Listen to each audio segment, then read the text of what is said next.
Assalamualaikum warahmatullahi wabarakatuh. Kami dari kelompok 10 mata kuliah analisis laporan keuangan offering Gigi. Dalam video ini kami akan memaparkan analisis yang telah kami lakukan terhadap Bank BRI. Perkenalkan, nama saya Muhammad Raja Khwarizmi dengan nomor absen 29. Nama saya Ade Rahmatullah, nomor absensi 3. Nama saya Panji Akbar Gunawan, absen 31.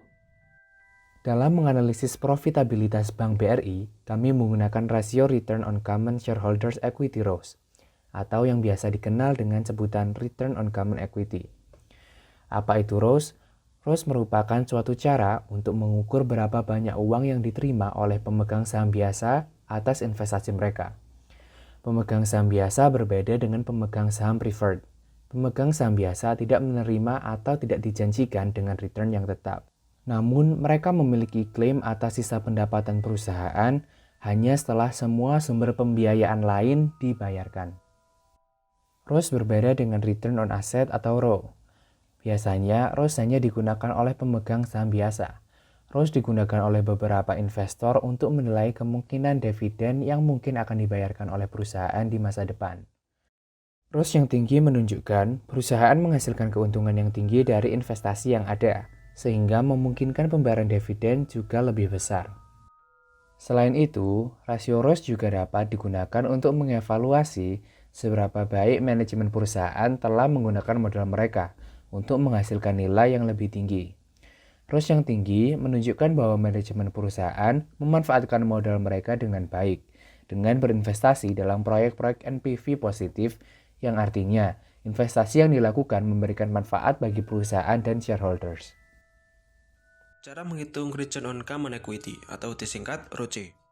Untuk menilai profitabilitas suatu perusahaan dapat dihitung dengan menggunakan formula laba bersih dibagi dengan ekuitas umum rata-rata. Laba bersih dihitung sebagai pendapatan dikurangi biaya, bunga, dan pajak. Ini merupakan jumlah uang yang tersisa untuk membayar dividen, berinvestasi dalam proyek atau peralatan baru, untuk melunasi hutang, serta menabung untuk penggunaan di masa mendatang.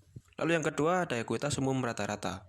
Ekuitas ini digunakan untuk memperkirakan jumlah rata-rata ekuitas pemegang saham biasa sepanjang tahun dan dihitung dengan menambahkan ekuitas pemegang saham biasa pada awal tahun ke ekuitas pemegang saham biasa pada akhir tahun, lalu membaginya dengan 2. Berikut adalah contoh penilaian profitabilitas Bank BRI pada tahun 2019 dengan aplikasi perhitungan ROCE.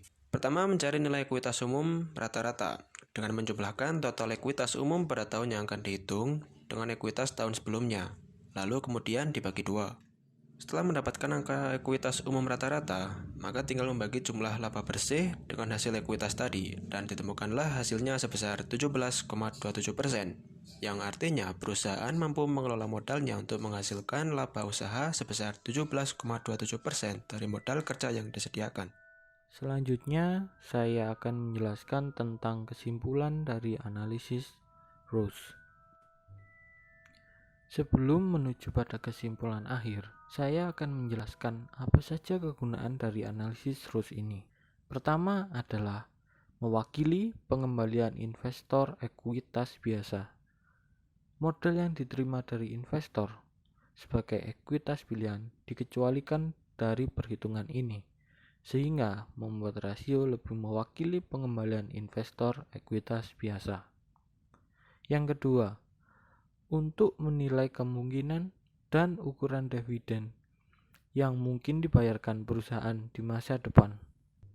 Ketiga, mengevaluasi seberapa baik manajemen perusahaan telah menggunakan modal ekuitas untuk menghasilkan nilai.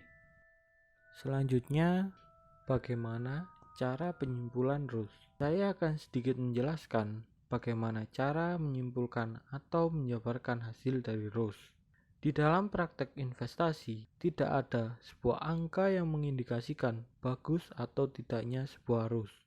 ROCE dapat dikatakan bagus atau tidak dengan salah satu cara, yaitu membandingkan ROCE perusahaan kita dengan ROCE perusahaan lain yang sejenis.